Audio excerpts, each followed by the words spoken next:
Stage 1, Pogo.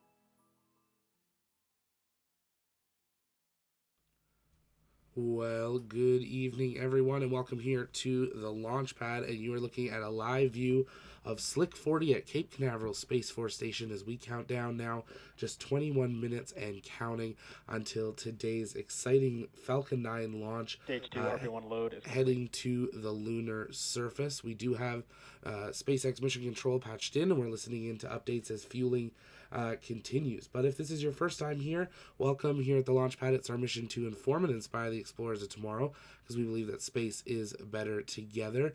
And take a moment and let us know in the chat where you're watching from. You're going to have to forgive my voice. It sounds a little bit different if you're used to us here. I'm getting still over the wonderful vid that we've been dealing with for the last few years. I ended up getting it about 10 days ago, but couldn't miss this launch, and of course couldn't miss Artemis Orion spacecraft coming home in just 10 and a half hours from now. Orion currently now just 69,000 miles away from Earth and very quickly approaching, but we're glad to have you here for us today for the live launch coverage of HAKUTO-R Lunar mission, as well as the lunar flashlight. This is an exciting demonstration mission for a private Japanese company called iSpace. They're going to be attempting to land their lunar lander that will launch later today. Hakuko means white rabbit in Japanese, which is a reference to the country's folklore, which has said a white rabbit lives on the moon. If it's your first time here, though, here at the Launchpad, we love answering your questions. You can send us those in the chat by tagging us at the Launchpad, and I'll work on answering those to the best of my ability throughout the rest of today's stream. And of course, once SpaceX goes live, we will patch them in and listen in to mission control for the rest of today's countdown. We want to give a big shout out to our rocket chaser Marcus, who's down on site getting this live view for us today. We weren't 100% sure we'd have a view for you this morning, I guess it would be now, but we're excited to have this view as we can continue through fueling. You can see some of that venting off in the distance. Another exciting thing today is this is not a drone ship landing. This is a return to landing site. At this time, we do believe the booster will land at landing zone 1, but we are waiting for confirmation of that from SpaceX. Of course, they had a return to landing site just a couple of days ago, so great to see another one of these very quickly happening. Very rare to see these return to landing sites, so we're glad to see another one. The fairing halves will still be recovered from the water by a recovery ship about 640 kilometers downrange. Continues to be a very busy year for SpaceX. This is the 180th launch of any space agency globally. SpaceX's 56th launch attempt and the 28th launch from this pad for this year. Now, SpaceX is getting ready to go live here, so we're going to wait till they have their live feed up with their live cameras, and then we will patch them in and listen to mission control. Super 488, why isn't SpaceX starting their webcast? They normally only start their webcast 15 minutes prior to liftoff for customers and 3 to 4 minutes for things like Starlink. So they're just getting underway now, which fits right into that normal timeline. We will, of course, patch them in as we continue through today's countdown. We should have those live pad views from SpaceX in just about a minute. Today's instantaneous launch window is at 2:38 a.m. Eastern Time or 7:38 a.m. UTC. We do have a backup launch opportunity tomorrow, Monday, December 12th at 2:31 a.m. Eastern or 7:31 UTC. We do have confirmation now that landing zone 2 is what will be used for today's mission. This booster is a previously flown one, having supported SES-22 and 3 Starlink missions. So we're excited to see it go for its 5th flight. We have 2 payload deployments today. The HAKUTO-R mission will deploy 46 minutes 59 seconds after liftoff, and the NASA JPL lunar flashlight will deploy 53 minutes 9 seconds after liftoff. So we'll have a little bit of time in between that booster landing and actual deployments, but we hope that you will stay with us live during that time. If you haven't yet, though, take a moment, engage that like button, share out the stream. It really does help us out. And don't forget to subscribe so you never miss another live launch coverage, space briefing, space news update, or exclusive one-on-one interview. Here at the Launchpad, it's our mission to inform and inspire the explorers of tomorrow, because we believe that space is better together, and we bring you full live launch coverage, space news, space briefings, and exclusive one-on-one interviews. If you want to learn more, you can head over to tlpnetwork.com and never miss another launch with our brand new launch calendar on our website, but also the TLP app, now available on iOS. SpaceX is getting spooled up here, so we're going to listen in to SpaceX Mission Control. Keep sending in those questions in the chat, and stay with us right here on the Launchpad.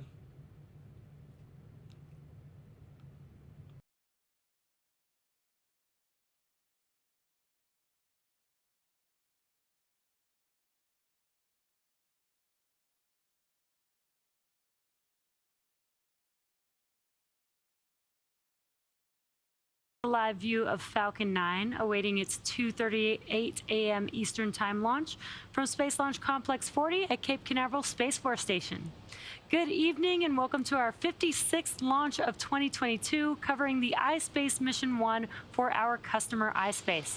My name is Jesse Anderson and I'm a production engineering manager here at SpaceX, joining you from our headquarters in Hawthorne, California. Now today we will be launching iSpace's Series 1 lunar lander towards the lunar surface, marking the first privately funded commercial mission to the moon. iSpace is a commercial lunar transportation company focused on designing and building lunar landers and rovers in order to bring customer payloads to the moon and lunar orbit. iSpace participated in the Google Lunar X Prize race, and their team named Hakuto was selected as one of 5 finalists. Today's launch is part of the HAKUTO-R program, which is one of 2 missions, with Mission 2 tentatively planned for 2024. Hakuto means white rabbit in Japanese folklore. It is said that a white rabbit lives on the moon. The R in HAKUTO-R stands for reboot, in the spirit of re-energizing our motivation and drive toward our goal. In addition to the iSpace Series 1 lunar lander, we have NASA's Jet Propulsion Laboratory's Lunar Flashlight on board the second stage today. Lunar Flashlight will be the first planetary spacecraft to use a new kind of green fuel, in addition to being the first mission to use a 4-laser reflectometer to look for water ice on the moon. Now we'll have more about today's payloads a bit later in the webcast. Now, currently, weather is green and looking good for T0, and the range is ready to support liftoff in about 13 minutes from now. For now, let's take a moment to get more familiar with the Falcon 9 rocket that you see there on your screen. Our 2-stage liquid-fueled launch vehicle stands 70 meters tall, which is equivalent to the wingspan of a 747 jet. Like most of our missions these days, the booster supporting today's flight is flight-proven and flying for a 5th time, having previously supported SES-22 and 3 Starlink missions. There are 3 main parts of the rocket visible on your screen: the first stage, second stage, and the fairing. Now, the bottom 2/3 of the vehicle is what we call the first stage. This is the portion of the vehicle that is covered with soot from its previous flights. The first stage's primary role is to accelerate all the way to the edge of space with the help of 9 Merlin engines. And there it will drop off the second stage, which has the payload attached to it. Now, the first stage will then make its way back to Earth, where we will attempt to recover it back on land at Landing Zone 2 today. Now, if you turn your attention to the section above Stage 1 in the black carbon fiber inner stage, you'll see Falcon 9's second stage.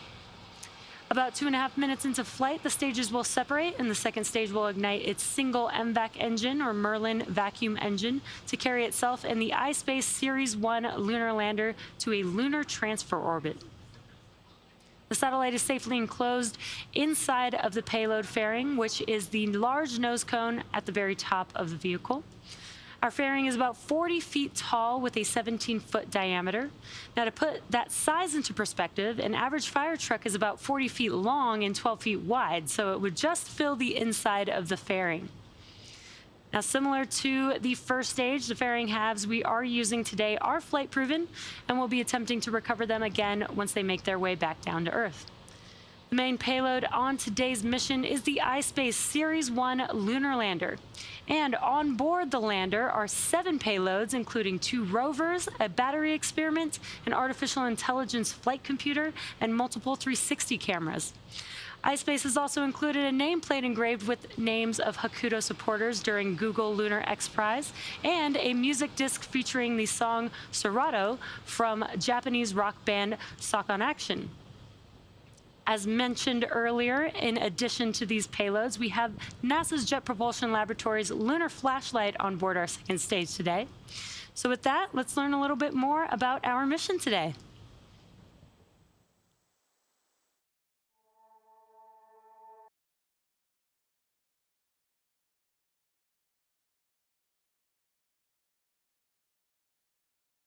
And to create a cislunar economy, we envision a future where thousands of people visit, live, and work on the moon, contributing to the progress of all humankind.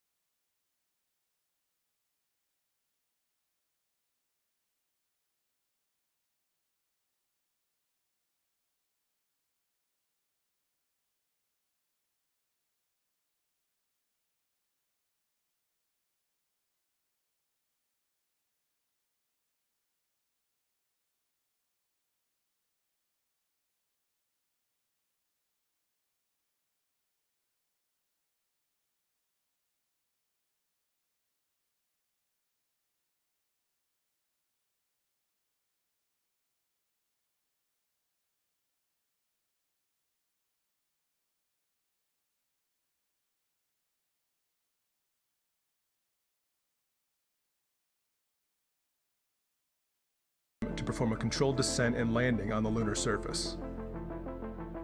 After safely arriving on the moon, the lander will start the deployment and operations of its payloads, as well as establish a stronger communication link for the transmission of data and telemetry.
Continues to overcome new and unique challenges every day, but we are committed to make our vision a reality. The objective of our first mission is to verify our lander technology and design. The work for our subsequent missions has already begun, and the experience from our first mission will enable us to improve our lander design further and overcome obstacles during our second mission in 2024 and third mission in 2025 at an even higher level of competency. This first mission will further validate and strengthen our business, providing reliable lunar transportation and lunar data services. This is the dawn of the lunar economy. Join us in this new chapter of humanity. Let's go to the moon.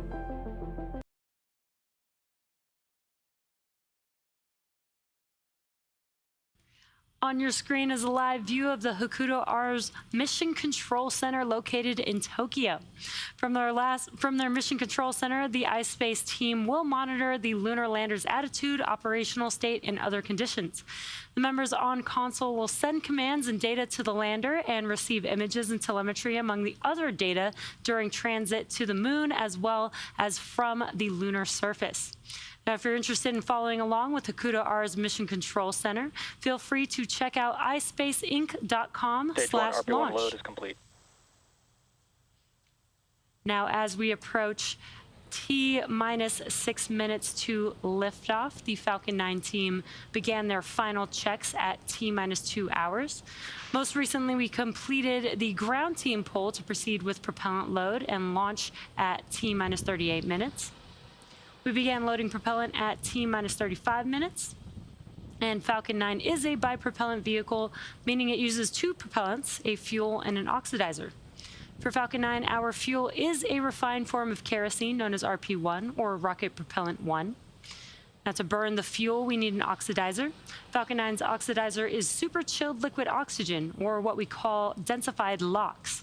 It's chilled well below its boiling point, which increases its density and allows us to load more into the first and second stage LOX tanks. Currently, fuel loading is complete on the second stage, while loading continues on the first stage until T-minus 6 minutes. Liquid oxygen is loading onto both first and second stages right now. Now, we also need an igniter to start burning the fuel and Falcon 9 oxidizer. tanks are pressurizing for strong back retract.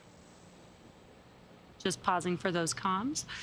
We also need an igniter to start burning the fuel and oxidizer, and for that we use the chemical TTEB, or triethyl aluminum and triethyl borane. It produces a characteristic green flash that we can sometimes see at the bottom of the vehicle. Once our Merlin engines ignite, they'll begin throwing the combustion exhaust out of the engine nozzles at the base of the rocket, resulting in a push on the vehicle in the opposite direction. This is a great example. Retract has started. This is a great example of Newton's third law of motion. For every action, there is an equal and opposite reaction. As for weather, we are still currently green, and the range is ready to support liftoff in just about 4 minutes from now at 2:38 a.m. Eastern Time. And you can see on your screen just below the fairing, the clamp arms have begun opening. Once these are fully opened, then the TE, or the transporter erector, will begin to retract away from the vehicle. Now at T-minus 0, ground hydraulic systems will pull the TE even further away from Falcon 9 as it lifts off. And there, again, you can see on your screen, looks like the clamp arms are now fully open. That TE should begin to retract away from the vehicle. Now, at this point in the countdown, both the first and second stages are nearly fully loaded with 1 million pounds of kerosene fuel and liquid oxygen. Both first stage and second stage should finish loading propellant about a minute apart from each other. First stage will wrap up at T-minus 3 minutes, and second stage at T-minus 2 minutes. Stage 1 LOX load complete. Great timing. There's that call out. That LOX load is now complete on the first stage. Stage 1 POGO. Now, those white clouds that you see around Falcon 9 are created when propellant oxidizer, or that super chilled liquid oxygen, comes in contact with the warm, humid weather in Florida. At T-minus 60 seconds, Falcon 9 will be in startup. This means that the rocket's autonomous internal flight computers have taken over the launch countdown. And just inside T-minus 2 seconds is when we light the Merlin 1D engines for liftoff. The iSpace Mission 1 payload continues to be healthy, and the Falcon 9 team is tracking no issues on the vehicle. If for some reason we do not launch today, we do have a backup opportunity tomorrow around the same time. Now, again, weather is still looking good for T0, and the range is still green for launch. So with that, we're proceeding into the last couple of minutes of the terminal count. Again, liquid oxygen loading should complete around T-minus 2 minutes.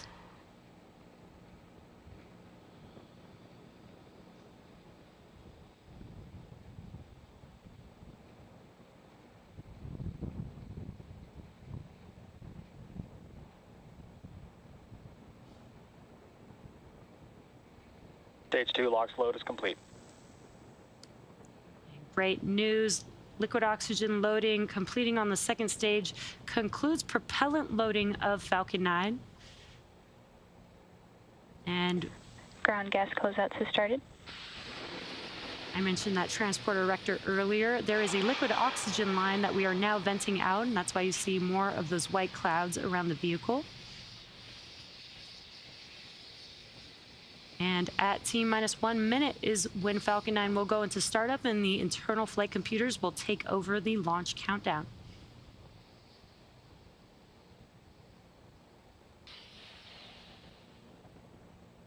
Falcon 9 is in startup.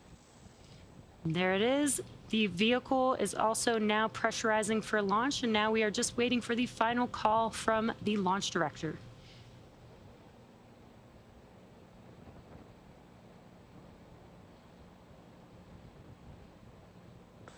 Falcon 9, iSpace. Go for launch. Great news. All systems are go for launch of Falcon 9 with iSpace Mission 1.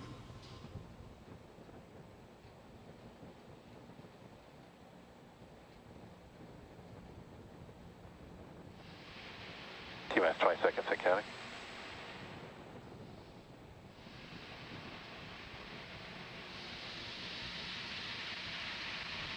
T-minus 10, 9, 8, 7, 6, 5, 4, 3, 2, 1. Ignition. Liftoff.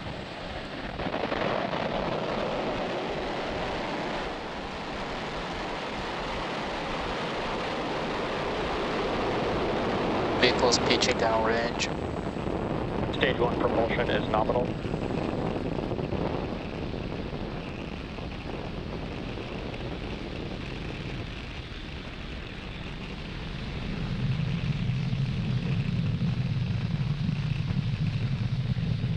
Falcon 9 has successfully lifted off from Pad 40 at Cape Canaveral Space Force Station, carrying the iSpace Series 1 lunar lander. During ascent, we tilt the engines, which we call gimbaling, and that turns the rocket horizontally.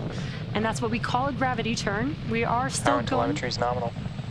We are still going up, but we are also heading horizontally away from the launch pad. The rocket typically needs to go 17,000. Vehicle supersonic. Great call-outs there. The rocket typically needs to go 17,500 miles per hour horizontally in order to avoid being pulled back down to Earth and get Max into Q. orbit. And we just heard a call-out for Max Q. That is maximum dynamic pressure. This is the largest structural load that the vehicle sees on ascent.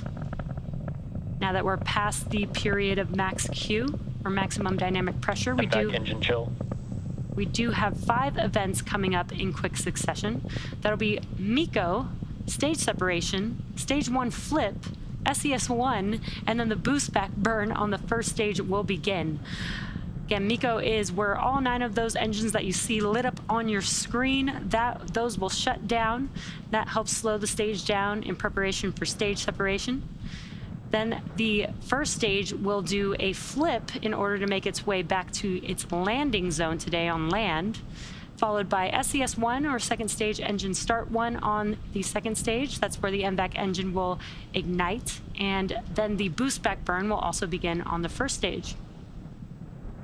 Those events are coming up here in just a few seconds.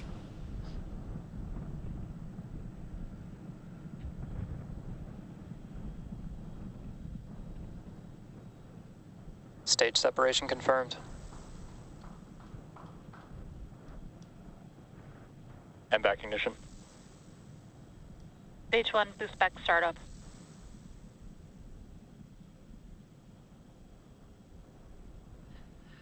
Some really cool views there. We just had MECO stage separation. You could see the stage 1 flipping in the background of the MVAC view, and an awesome view of the first stage boost back burn there.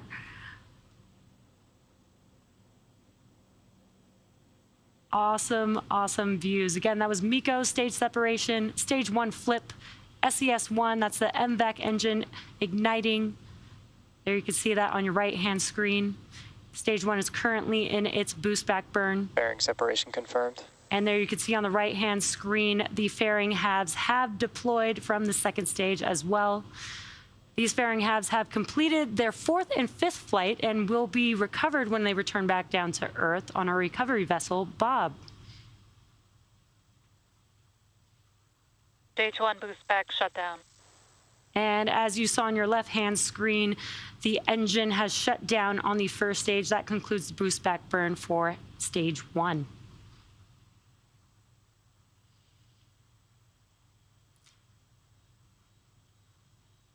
And an awesome view here. This is from our Falcon 9 second stage, looking at our MVAC engine in its first burn at the moment. T plus 4 minutes into today's mission. We are in the first of 2 planned MVAC burns before payload deployment.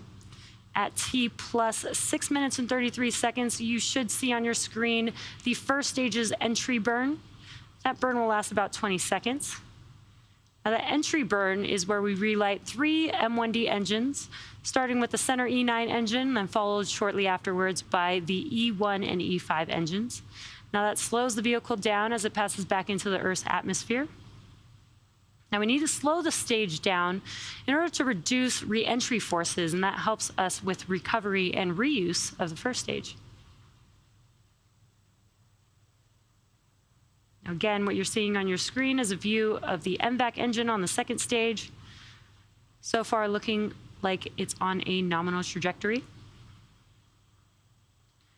Now, reusability is key to lowering the cost. Vehicles on nominal trajectory. Great call-outs there. Reusability is key to lowering the cost of spaceflight, which enables more investments in critical scientific research. The Falcon 9 first stage that is supporting today's mission will perform this entry burn for the 5th time, previously having supported SES-22 and 3 Starlink missions. Again, that entry burn will be coming up in just about a minute from now, around the T plus 6 minute and 33 second mark.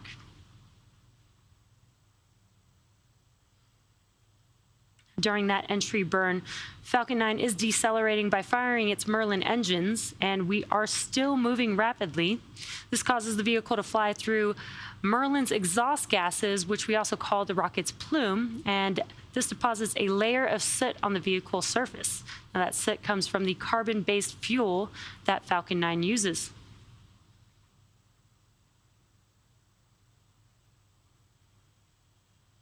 About 30 seconds away from the entry burn on the first stage.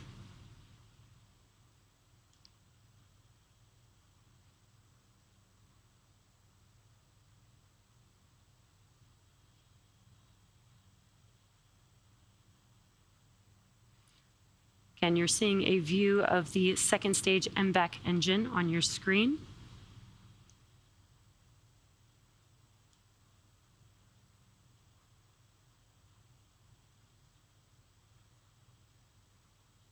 Stage 1 entry burn startup. And there now on your left-hand screen is the first stage. We did hear the call out and also can see those engines lighting up the screen, very bright there. This burn lasts about 20 seconds. Again, it's 3 of 9 M1D engines reigniting.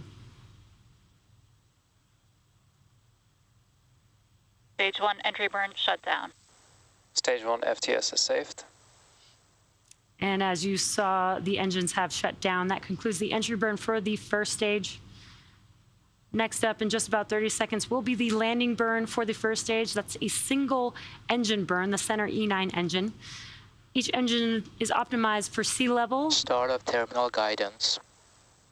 And it has about 190,000 pounds of thrust, so that single engine is just enough thrust to enable the first stage vehicle to touch down on its landing zone.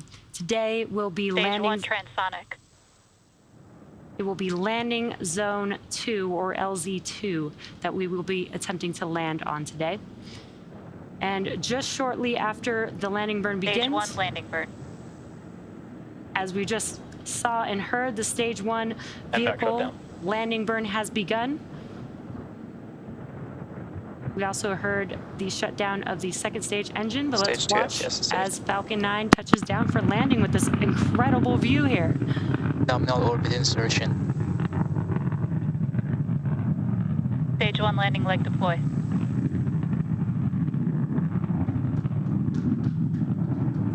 Stage 1 landing confirmed.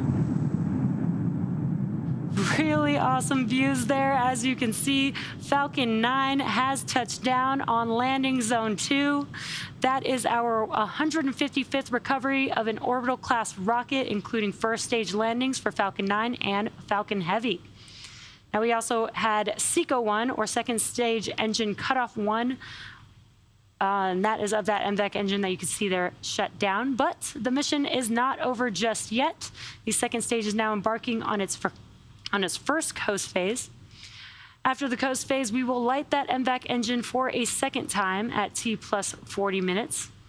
We will not have ground station coverage for SES-2 and SECO-2, so we'll come back to confirm a successful burn right before payload deploy at the T plus 47 minute mark.